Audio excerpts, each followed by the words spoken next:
Hello friends, எல்லோரும் எப்படி இருக்கீங்க? எல்லோரும் நல்லா இருப்பீங்கன்னு நினைக்கிறேன். எனக்கு இன்றைக்கி கொஞ்சம் டைம் கிடச்சதுனால ஒரு கிராஃப்ட் ஒர்க் பண்ணினேன்.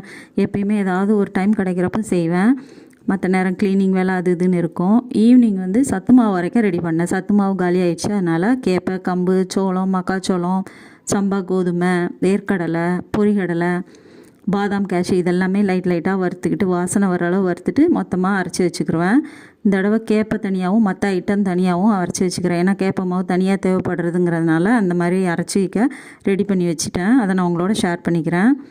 இன்றைக்கி தான் ரொம்ப நாள் கழித்து இன்றைக்கி சப்பாத்தியும் மட்டன் கிரேவியும் நைட்டு டிஃபனுக்கு ரெடி பண்ணுறேன். நான் உங்களோட ஷேர் பண்ணிக்கிறேன். பிரம்ம முகூர்த்தம் 48 நாள் பூஜை நான் நல்லபடியாக முடித்ததுக்கப்புறம் நான்வெஜ்ஜு சாப்பிட்லான்ற ஒரு ஆசையில் night chapati mutton gravy. Thanks for வாட்சிங்.